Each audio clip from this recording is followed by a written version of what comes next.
ओम शांति। 7 फरवरी 2026 के ईश्वरीय मधुर महावाक्य हैं। सुनते हैं आज की मधुर मुरली। बहुत ध्यान से मुरली को सुनिएगा। बहुत ही अच्छी मुरली है और मन को बहुत शांति देने की मुरली है। तो सुनते हैं। बाबा ने कहा, मीठे बच्चे, बुद्धि में स्थायी एक बात की ही याद रहे तो यह भी अहो सौभाग्य है। प्रश्न है, जिन बच्चों को सर्विस का शौक होगा उनकी निशानी क्या होगी? उत्तर है, वह मुख से ज्ञान सुनाने बिगर रह नहीं सकते। वह रूहानी सेवा में अपनी हड्डी हड्डी स्वाहा कर देंगे। उन्हें रूहानी नॉलेज सुनाने में बहुत खुशी होगी। खुशी में ही नाचते रहेंगे। वह अपने से बड़ों का बहुत रिगार्ड रखेंगे, उनसे सीखते रहेंगे। गीत है, बदल जाए दुनिया न बदलेंगे हम।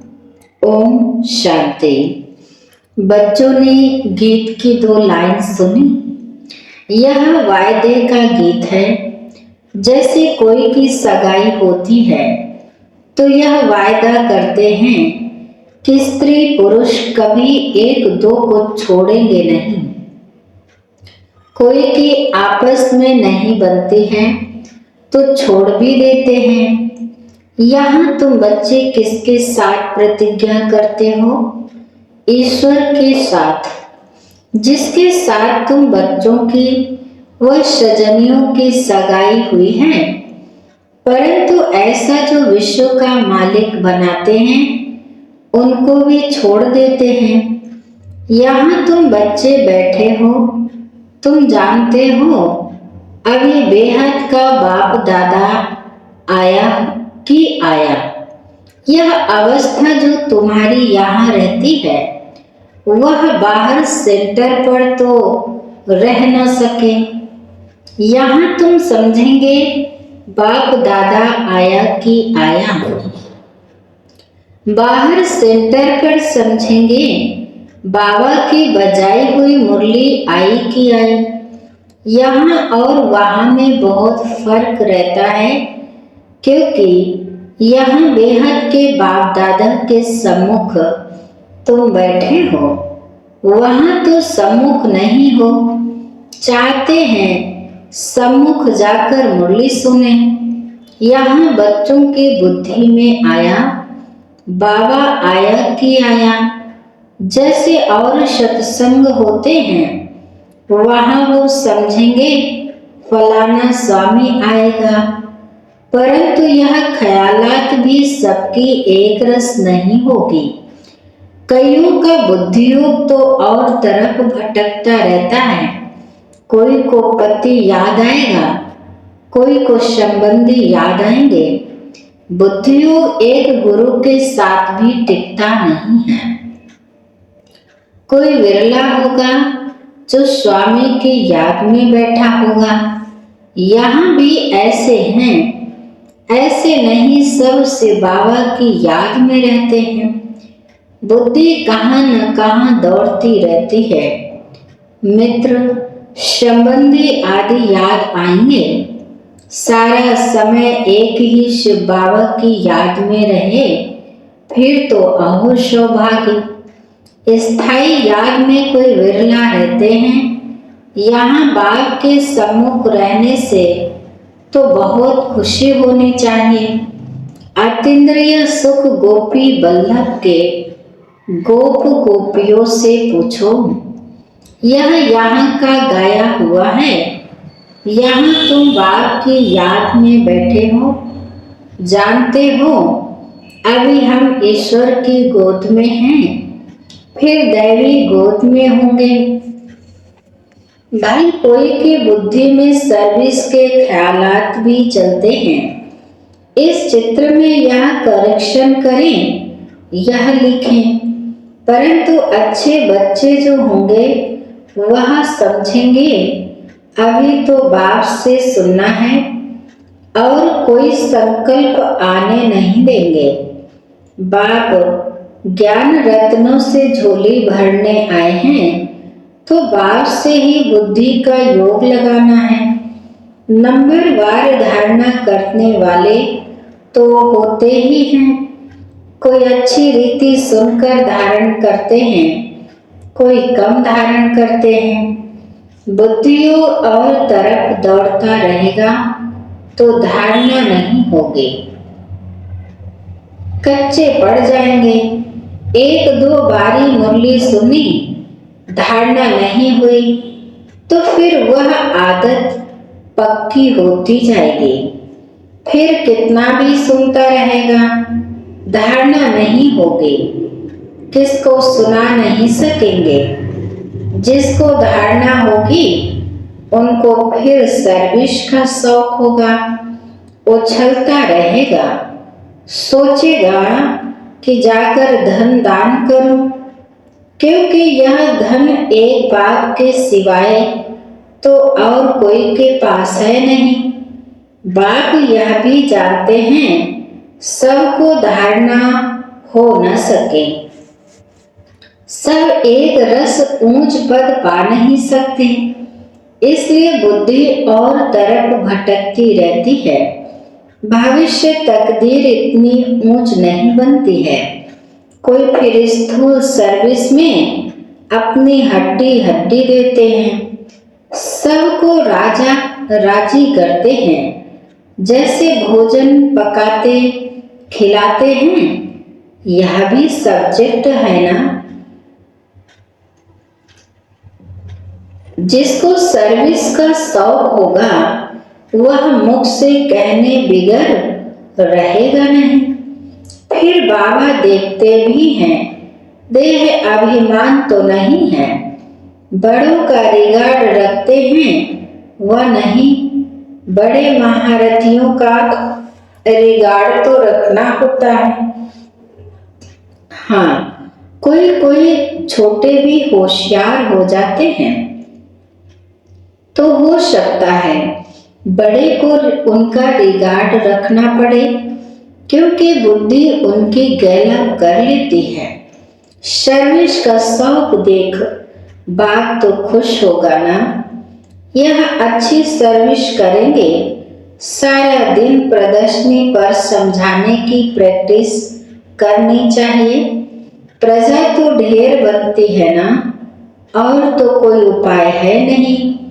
सूर्यवंशी चंद्रवंशी राजा रानी प्रजा सब यहाँ बनते हैं। कितनी सर्विस करनी चाहिए। बच्चों की बुद्धि में यह तो है, अभी हम ब्राह्मण बने हैं, घर गृहस्थ में रहने से हर एक की अवस्था तो अपनी रहती है ना। घर बार तो छोड़ना नहीं है। बाप कहते हैं घर में भल रहो, परंतु बुद्धि में यह निश्चय रखना है कि पुरानी दुनिया तो खत्म हुई पड़ी है। हमारा अब बाप से काम है, यह भी जानते हैं। कल्प पहले जिन्होंने ज्ञान लिया था वही लेंगे। सेकंड बाय सेकंड हूबहू रिपीट हो रहा है। आत्मा में ज्ञान रहता है ना, बाप के पास भी ज्ञान रहता है। तुम बच्चों को भी बाप जैसा बनना है, पॉइंट धारण करनी है। सभी पॉइंट एक ही समय नहीं समझाई जाती हैं। विनाश भी सामने खड़ा है, या वही विनाश है। सतयुग त्रेता में तो कोई लड़ाई होती नहीं, वह तो बाद में जब बहुत धर्म होते हैं, लश्कर आदि आते हैं, तब लड़ाई शुरू होती है। पहले पहले आत्माएं सतो प्रधान से उतरती हैं, फिर सतो रजो तमो की स्टेज होती है। तो यह भी सब बुद्धि में रखना है।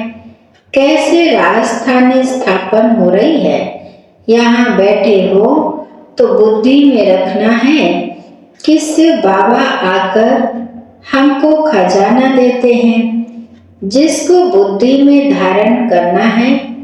अच्छे अच्छे बच्चे नोट्स लिखते हैं। लिखना अच्छा है तो बुद्धि में टॉपिक्स आएगी। आज इस टॉपिक पर समझाएंगे। बाप कहते हैं, हमने तुमको कितना खजाना दिया था। सतयुग त्रेता में तुम्हारे पास अथाह धन था, फिर वह मार्ग में जाने से वह कम होता गया, खुशी भी कम होती गई। कुछ ना कुछ विकर्म होने लगते हैं।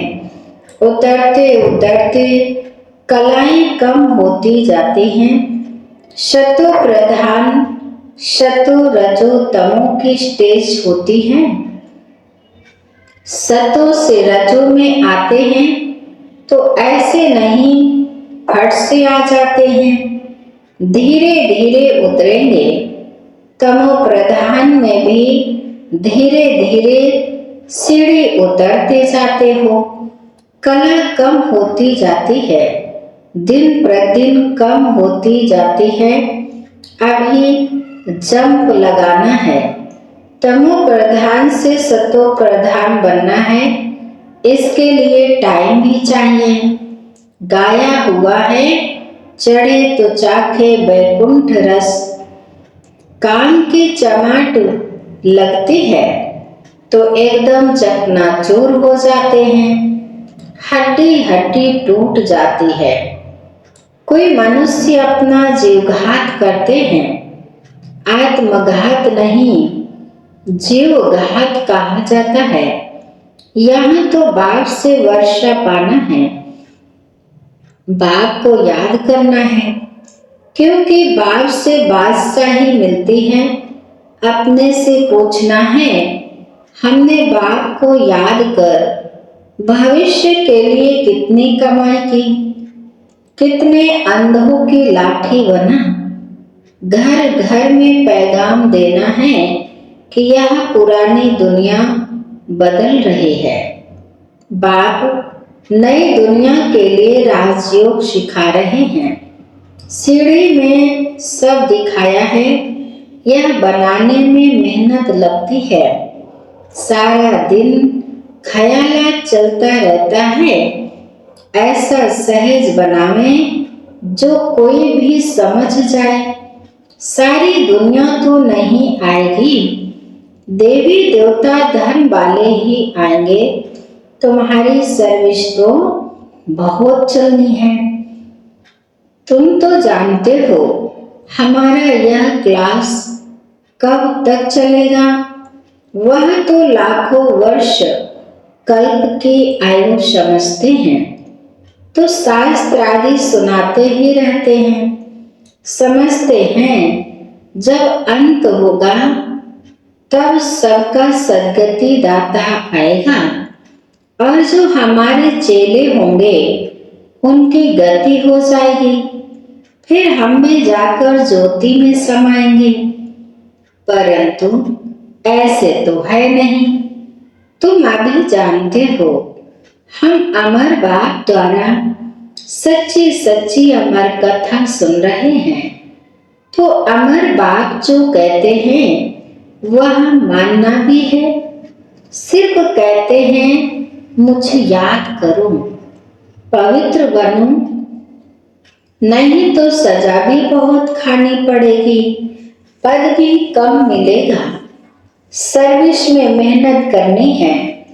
जैसे दधीची ऋषि का मिसाल है, हड्डियां भी सर्विस में दे दी। अपने शरीर का भी ख्याल ना करो, सारा दिन सर्विस में रहना, उनको कहा जाता है सर्विस में हड्डियां देना। एक है जिस्मानी हड्डी सर्विस, दूसरी है रूहानी हड्डी सर्विस। रूहानी सर्विस वाले रूहानी नॉलेज ही सुनाते रहेंगे, धन दान करते खुशी में नाचते रहेंगे। दुनिया में मनुष्य जो सर्विस करते हैं वह सब है जिस्मानी। शास्त्र सुनाते हैं वह कोई रूहानी सर्विस तो नहीं है। रूहानी सर्विस तो सिर्फ बाप ही आकर सिखलाते हैं। स्पिरिचुअल बाप ही आकर स्पिरिचुअल बच्चों को, आत्माओं को पढ़ाते हैं। तुम बच्चे अब तैयारी कर रहे हो सतयुगी नई दुनिया में जाने के लिए। वहाँ तुमसे कोई विकर्म नहीं होगा। वह है ही राम राज्य। वहाँ होते ही हैं थोड़े। अभी तो रावण राज्य में सब दुखी है ना। यह सारी नॉलेज भी तुम्हारी बुद्धि में है। नंबरवार पुरुषार्थ अनुसार इस सीढ़ी के चित्र में ही सारी नॉलेज आ जाती है। बाप कहते हैं यह अंतिम जन्म पवित्र बनो तो पवित्र दुनिया के मालिक बनोगे। तुम्हें समझाना ऐसा है जो मनुष्यों को पता पड़े कि हम सतो प्रधान से तमो प्रधान बने हैं। फिर याद की यात्रा से ही सतो प्रधान बनेंगे। देखेंगे तो बुद्धि चलेगी। यह नॉलेज कोई के पास नहीं है। कहेंगे इस सीढ़ी में और धर्मों का समाचार कहाँ है। वह फिर इस गोले में लिखा हुआ है। वह नई दुनिया में तो आते नहीं हैं। उन्हों को शांति मिलती है। भारतवासी ही स्वर्ग में थे ना। बाप भी भारत में आकर राजयोग सिखाते हैं। इसलिए भारत का प्राचीन योग सब जाते हैं। इन चित्रों से वह खुद भी समझ जाएंगे। बरोबर नई दुनिया में सिर्फ भारत ही था। अपने धर्म को भी समझ जाएंगे। वह क्राइस्ट आया धर्म स्थापन करने। इस समय वह भी तमो प्रधान है। यह रचता और रचना की कितनी बड़ी नॉलेज है। तुम कह सकते हो हमको किसी के पैसे की दरकार नहीं है। पैसा हम क्या करेंगे। तुम भी सुनो, दूसरों को भी सुनाओ। यह चित्र आदि छपाओ। इन चित्रों से काम लेना है, हल बनाओ जहाँ यह नॉलेज सुनाई जाए। बाकी हम पैसा लेकर क्या करेंगे। तुम्हारे ही घर का कल्याण होता है। तुम सिर्फ प्रबंध करो। बहुत आकर कहेंगे रचता और रचना की नॉलेज तो बड़ी अच्छी है। यह तो मनुष्यों को ही समझनी है। विलायत वाले यह नॉलेज सुनकर बहुत पसंद करेंगे, बहुत खुश होंगे। समझेंगे हम भी बाप के साथ योग लगाएं तो विकर्म विनाश होंगे। सबको बाप का परिचय देना है। समझ जाएंगे यह नॉलेज तो गॉड के सिवाय कोई दे न सके। कहते हैं खुदा ने बहिष्ठ स्थापन किया, परंतु वह कैसे आते हैं यह किसको पता नहीं। तुम्हारी बातें सुनकर खुश होंगे, फिर पुरुषार्थ कर योग सीखेंगे। तमो प्रधान से सतो प्रधान बनने के लिए पुरुषार्थ करेंगे। सर्विस के लिए तो बहुत ख्याल करने चाहिए। भारत में हुनर दिखाएं तब फिर बाबा बाहर में भी भेजेंगे। यह मिशन जाएगी। अभी तो टाइम पड़ा है ना। नई दुनिया बनने में कोई देरी थोड़ी लगती है। कहाँ भी अर्थक्वेक आदि होती है तो 2-3 वर्ष में एकदम नए मकान आदि बना देते हैं। कारीगर बहुत हों, सामान सारा तैयार हो, फिर बनने में देर थोड़ी ही लगेगी। विलायत में मकान कैसे बनते हैं? Minute motor. तो स्वर्ग में कितना जल्दी बनते होंगे। सोना चांदी आदि बहुत तुमको मिल जाता है। खानियों से तुम सोना चांदी हीरे ले आते हो। हुनर तो सब सीख रहे हैं। साइंस का कितना घमंड चल रहा है। यह साइंस फिर वहाँ काम में आएगी। यहाँ सीखने वाले फिर दूसरा जन्म वहाँ ले यह काम में लाएंगे। उस समय तो सारी दुनिया नई हो जाती है। रावण राज्य खत्म हो जाता है। आज तक तो भी कायदे मुजीब सर्विस में रहते हैं। स्वर्ग बन जाता है। वहाँ कोई ऐसा उपद्रव नहीं होता। रावण राज्य ही नहीं, सब सतो प्रधान है। सबसे अच्छी बात है कि तुम बच्चों का बाप से बहुत लव होना चाहिए। बाप खजाना देते हैं, उसको धारण कर और दूसरों को दान देना है। जितना दान देंगे उतना इकट्ठा होता जाएगा। सर्विस ही नहीं करेंगे तो धारणा कैसे होगी। सर्विस में बुद्धि चलनी चाहिए। सर्विस तो बहुत ढेर हो सकती है। दिन प्रतिदिन उन्नति को पाना है, अपने भी उन्नति करनी है। अच्छा, बाबा बच्चों से नमस्ते करते हैं। मीठे मीठे शिकलधे बच्चों प्रति माता पिता बाप दादा का याद प्यार और गुड मॉर्निंग। रूहानी बाप की रूहानी बच्चों को नमस्ते। हम रूहानी बच्चों की रूहानी माता पिता बाप दादा को याद प्यार नमस्ते नमस्ते नमस्ते। शुक्रिया बाप दादा। धारणा के लिए मुख्य सार नंबर 1, सदा रूहानी सर्विस में तत्पर रहना है। ज्ञान धन दान करके खुशी में नाचना है। खुद धारण कर औरों को धारणा करानी है। नंबर 2, बाप जो ज्ञान का खजाना देते हैं उससे अपनी झोली भरनी है, नोट्स लेने हैं, फिर टॉपिक पर समझाना है। ज्ञान धन का दान करने के लिए उछलते रहना है। वरदान है, सत्यता की महानता द्वारा सदा खुशी के झूले में झूलने वाले अथॉरिटी स्वरूप भव।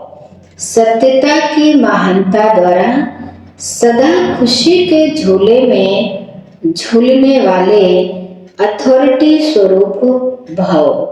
विस्तार है, सत्यता की अथॉरिटी स्वरूप बच्चों का गायन है।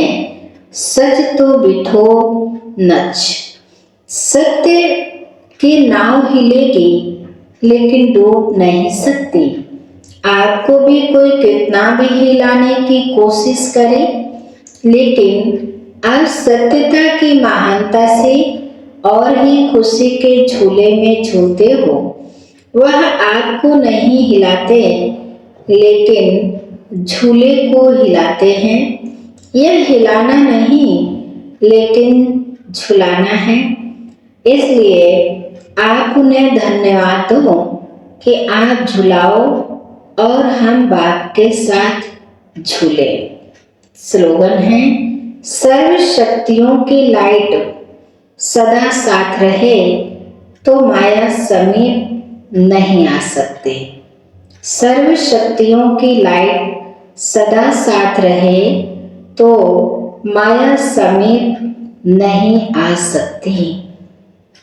आज की मुरली के अव्यक्त इशारे हैं एकता, स्वच्छता, महीनता, मधुरता और मन, वाणी, कर्म में महानता।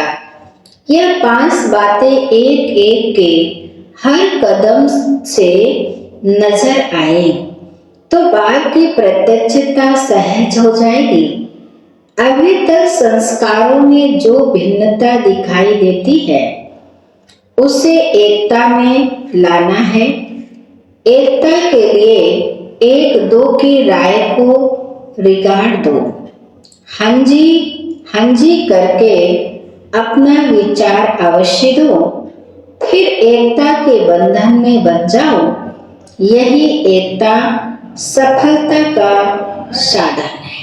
अच्छा, आज की मुरली यहीं पर समाप्त होती है। मीठे मीठे प्यारे प्यारे बाप दादा को बहुत बहुत दिल से धन्यवाद। आप सभी महान आत्माओं को दिल से धन्यवाद। ओम शांति।